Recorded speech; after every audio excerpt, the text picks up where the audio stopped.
This is like everybody's hero. I know, but you talk about him a lot, so I think that you experienced him. This is who the Rebbe spoke about before he came out of Russia, and the Rebbe cried about his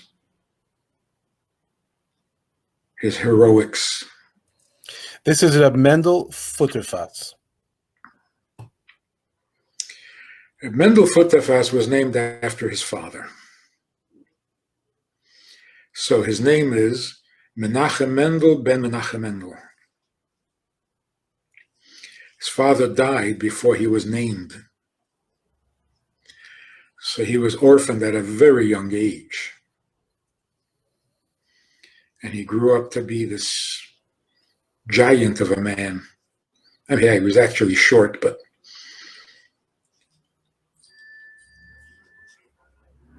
he was the role model for all the other great Chassidim. You know, how you stand strong and defeat communism and atheism. Like, it's not an exaggeration. He brought communism to its knees. With a smile. They couldn't do anything with him. They tried everything. He outlasted them. He outsmarted them. In the labor camps, in the prisons. Amazing guy. But you sat by Fabrengens with him? You listened to him, Fabreng? Yeah. He would tell stories.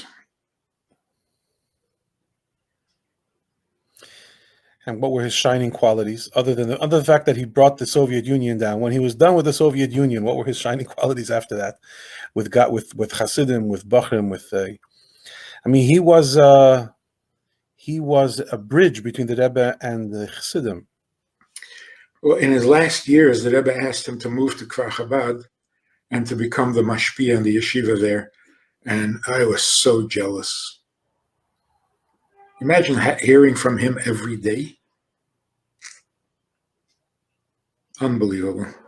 Anyway, so a few things I can tell you is he suffered terribly because they knew that he was, when the previous Rebbe left Russia, was actually forced to leave Russia, the Chassidim who took over the leadership of all of Chabad for all of Russia, this Mendel was one of them. And the Soviets knew it. So they really went after him. He knew all the names, he knew where the underground yeshivas were, he knew who had built the mikveh and who had everything. And they wanted that information. They couldn't get it. So I can't imagine what kind of torture they put him through. When he came out, through the intervention of the British government, he moved, of course, to England, where his daughter had a family. His son, I think, was still a single. I think he was still in yeshiva. But after he had come to England and finally had a normal life,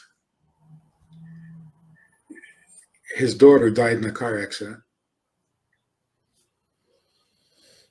And that year, he came to New York, of course, every year for Yontif. I walked into 770. It was late at night. Lights were off, except for the yahrzeit lights, you know, the on the wall, the little bulbs. And I hear voices. So I go in, and I see a Mendel is sitting with one of his closest friends,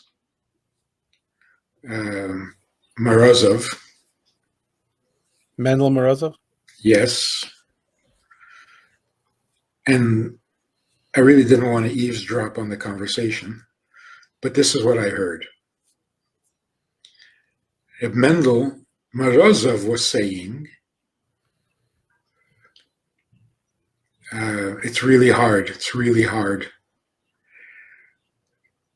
The tragedy had broken Mendel Futerfas. And his friend was saying, it's very hard, very hard. And Mendel said, yes, but if you're a mensch, you lift yourself up and continue going. That's all I heard. Kept me up all night. More than one night. But that's what he did. A short while later, he was back to himself. Look at the sparkle in his eye. Full of life. So we happened to end up in a sukkah together one year. I was still in yeshiva, and the crowd had left. Everybody had finished eating. And I was left alone in the sukkah. I was eating late. And all of a sudden, a Mendel comes in with his lunch. He sits down across from me, and we're talking, and he reaches for something on the table, and his face went pale because the movement had created some pain in his hip or in his lower back or something. And he quickly looks at me to see if I noticed. And I had turned white also. So he immediately breaks into this big smile and he says, you see, a person has to watch every move they make.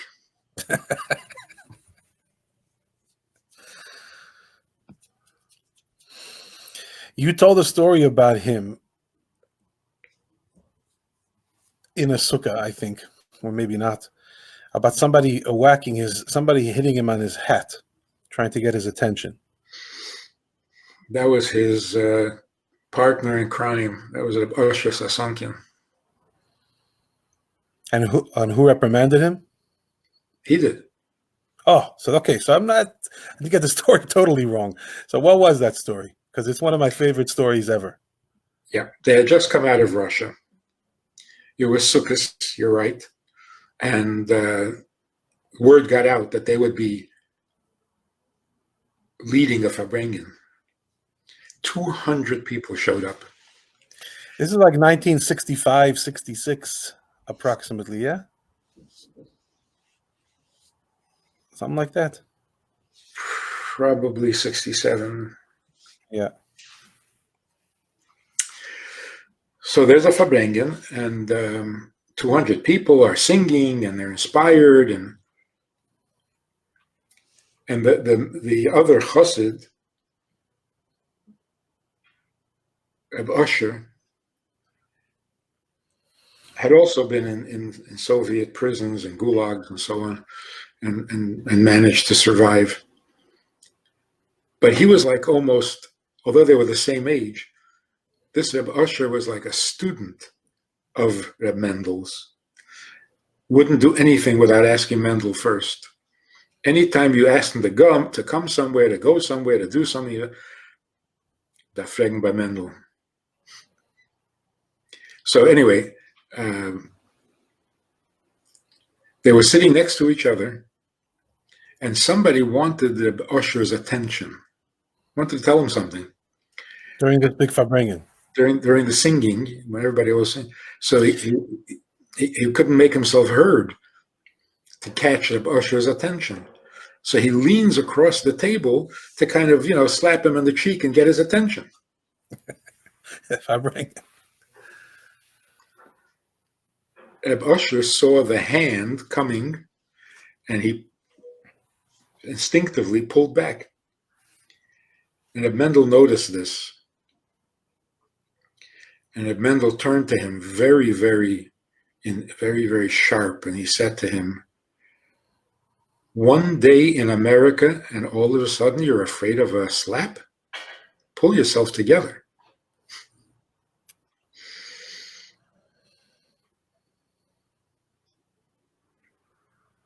which means that in Russia, he would never have done that. When somebody reaches over to slap him, he just stands there and takes it. Otherwise, if the slap intimidates you, they've got you over a barrel and you're gonna lose. So they didn't give an inch, these people. Not an inch.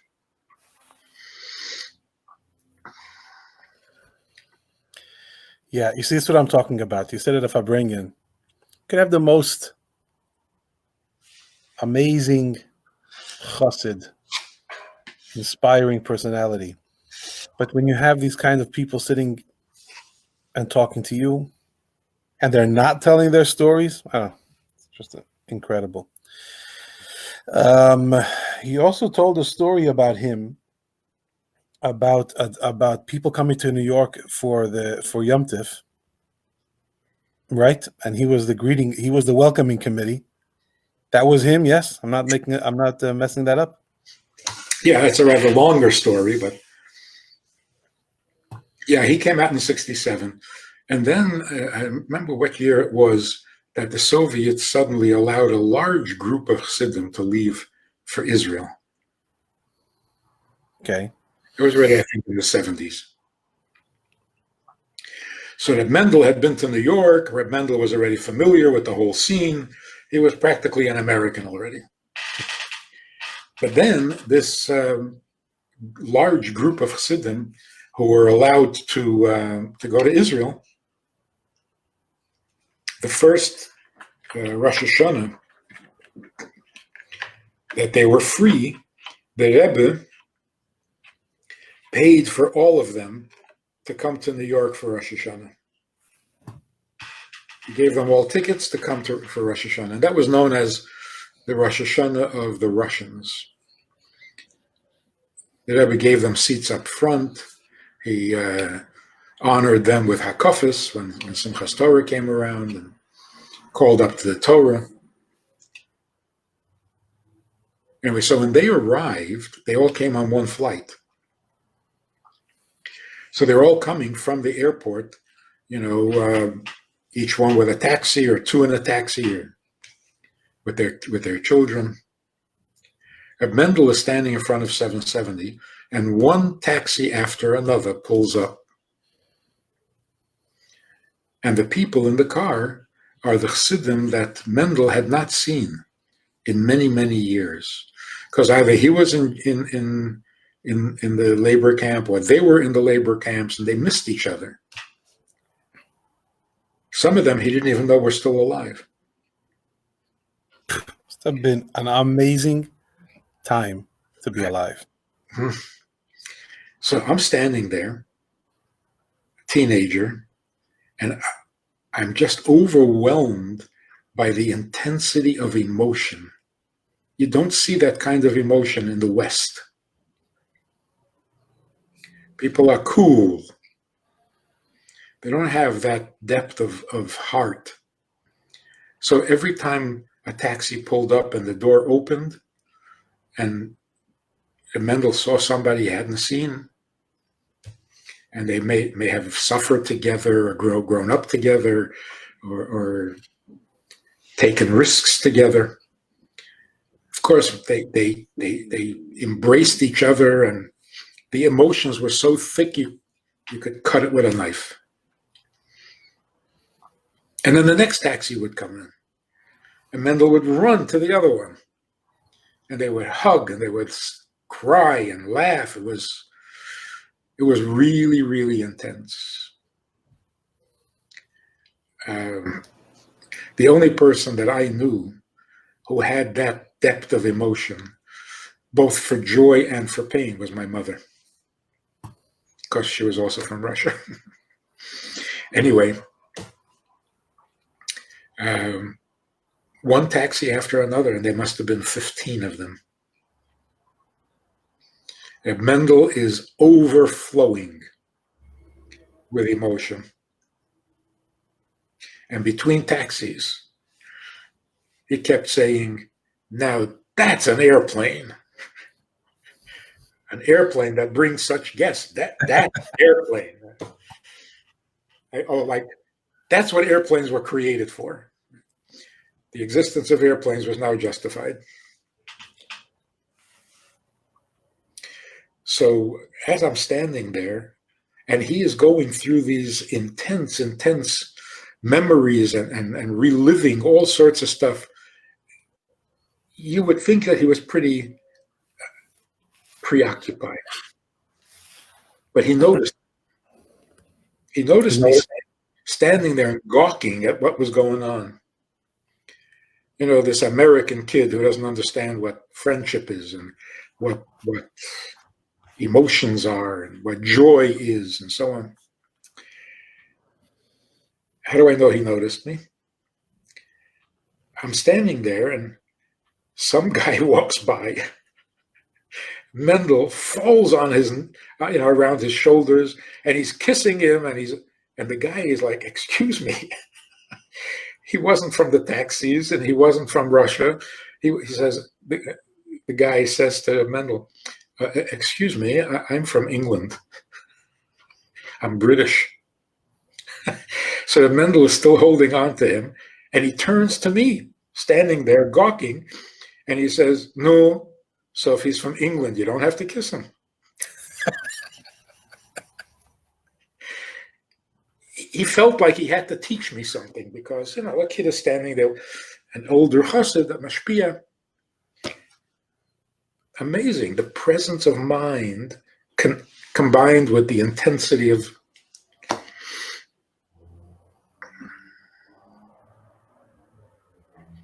these were people who were direct products of what they learned in Hasidus. They were living. No, they were Hasidim. They were living Hasidus.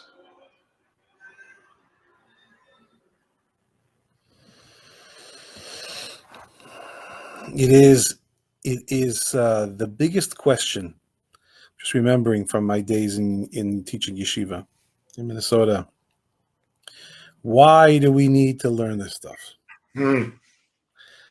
And when you read about military training, and you see how the soldiers, without their training, they wouldn't have survived. They wouldn't have won. And there's a huge gap in the kids' minds between what they're learning and then what they're going to be doing in their life, even if they're going to be on shlichus or whatever. But how does it apply? And when you hear about these guys, Mendel Futerfas, this is Mendel Futerfas, was probably the same age as the Rebbe, maybe younger. Anyway, the point is he was in yeshiva. I don't know. Maybe he was in yeshiva during the Soviet problem, but the preparation, like you should say, they was a perfect embodiment of what he learned in yeshiva. When you study Chassidus, then you go out in the world, and the Chassidus that you studied helps you to bring the Soviet Union to its knees, even though it doesn't talk about the Soviet Union. It's magical. It's also awesome to think about these Hasidim we're talking about when they were growing up together. Rabbi Isaac Shvei was a young student in the yeshiva when Rabbi Mendel was one of the older students in the yeshiva. Now that's a yeshiva. Mendel, like most of these Chassidim, was physically very, very strong. I guess you had to be to tolerate that torture. But they were very powerful, physically powerful people. Not delicate. Mendel was born, and Nissen texted me, Mendel was born in 1907. So he was a few years younger than the Rebbe. Yeah.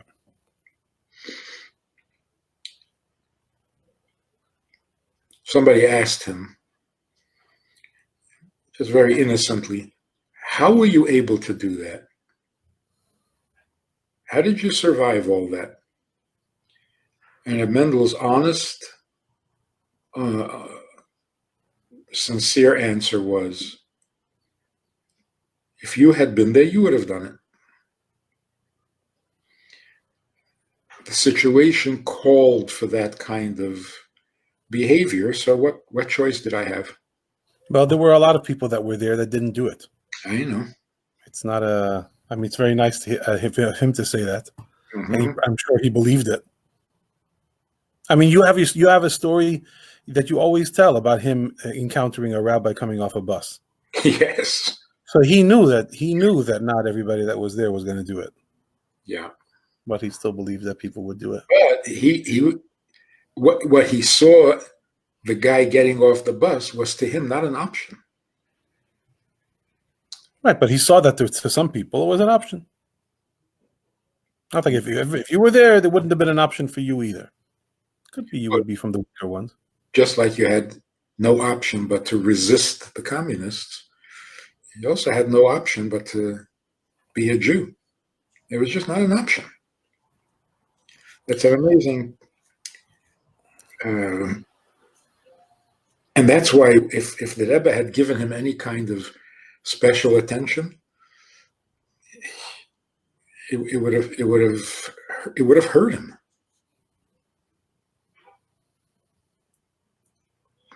Actually, I was there when the Mendel arrived for the first visit to the Rebbe. Now, you know, he came out of Russia completely devoted to the previous Rebbe. And if you have any idea of what a devotion to a Rebbe is, it's in your genes, it's in your DNA. It's a loyalty. And to switch to another Rebbe is like switching to another grandfather. It's personal. It's intimate. It's your whole life. Anyway, so Mendel came to New York. He had never seen the Rebbe.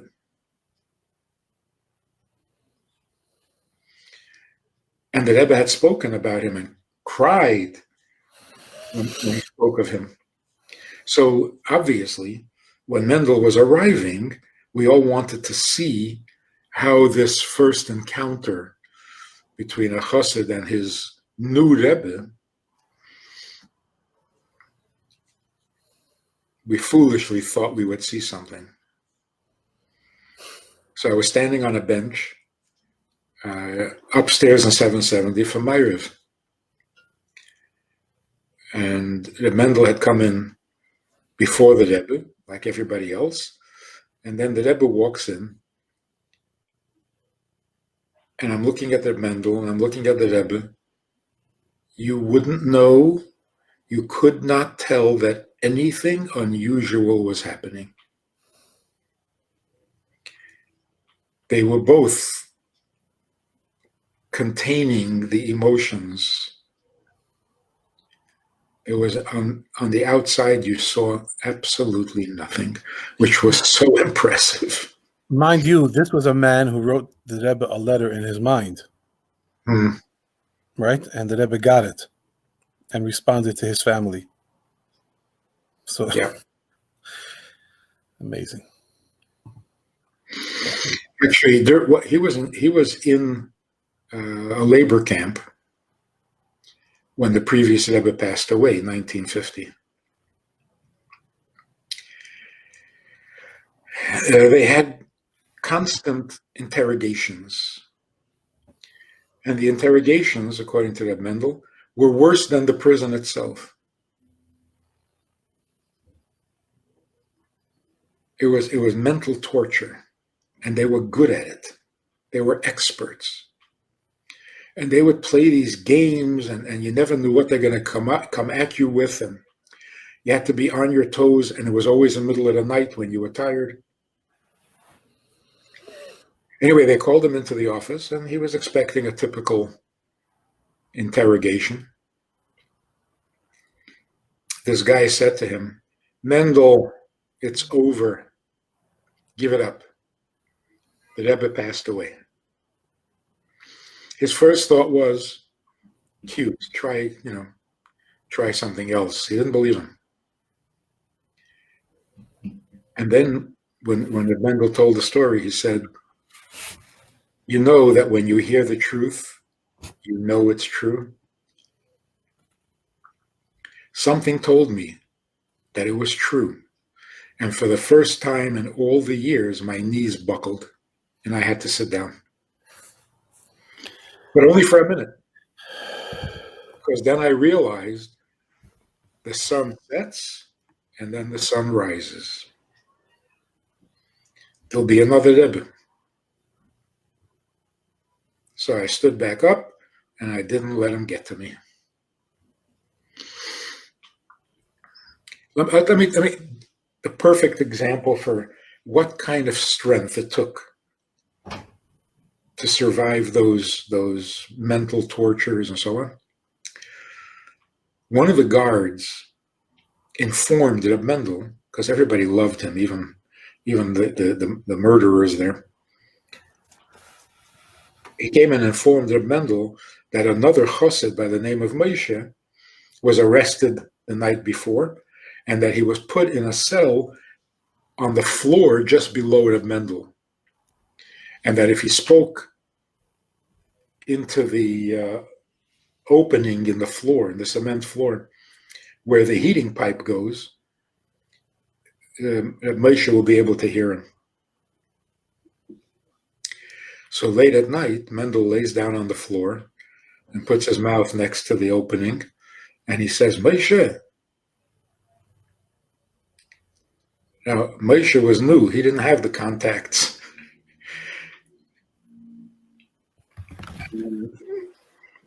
And Moshe says, who is this? And he says, Mendel.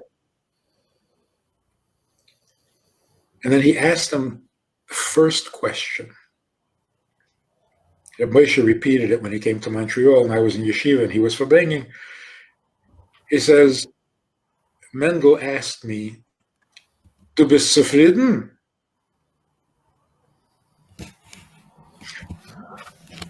Are you content?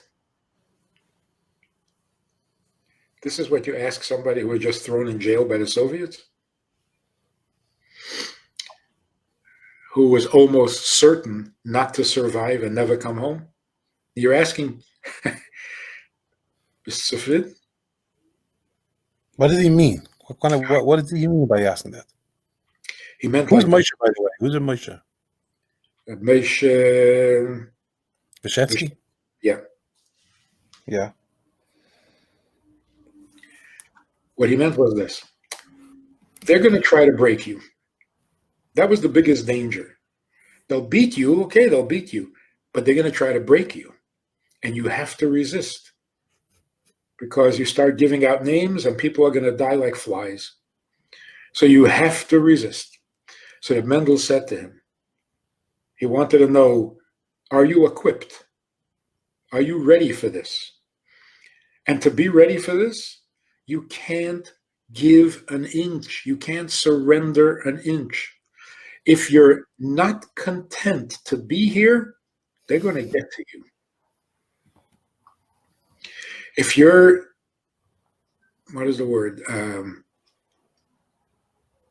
In any way disturbed, in any way made uncomfortable by the fact that you're here, they've already gotten to you. Don't give an inch. You're here because you're supposed to be here, because God brought you here. It has nothing to do with them, and you're perfectly content to do what God has in store for you. And yeah, fine. I'm here. But if you're, what is the word, disquiet, then you're starting to crack already. So you see what kind of, the power of the mind.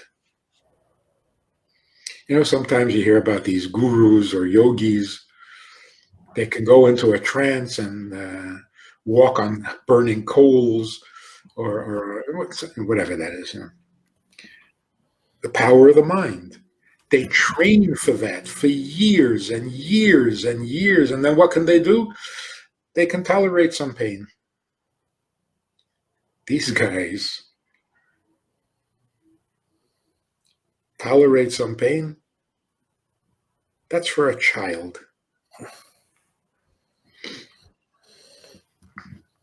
So, like you said before, we can hardly relate to any of this.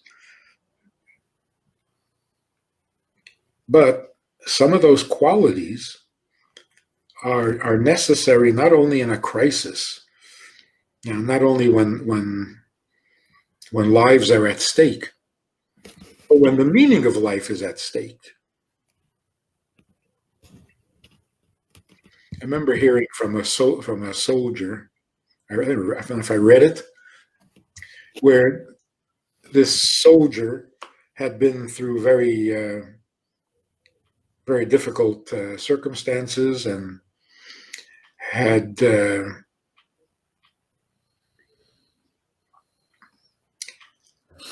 been awake for many, many hours and overtired, and the whole troop were trying to relax.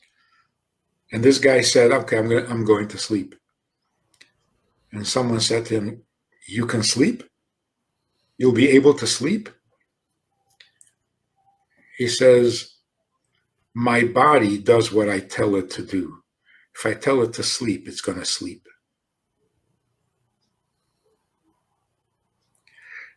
This is necessary not only when you're at war. This is what a mensch is. A human being is an intelligent being, which means that everything he does begins with intelligence, even sleeping. The body doesn't dictate, your mind dictates. So your body sleeps when you tell it to sleep, and it eats when you allow it to eat.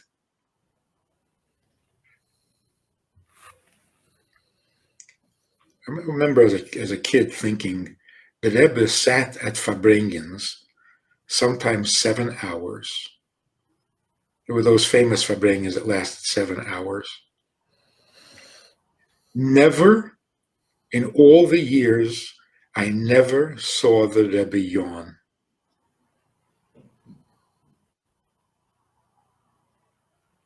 Why? You don't yawn in front of people.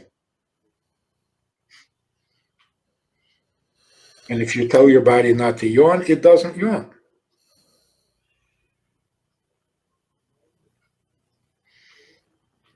Yeah. All right. It's amazing stuff. You know why you don't yawn in front of people? Why? Because it makes them yawn. It's for some reason it's contagious. And that the Rebbe didn't like. Like talking to people who were yawning.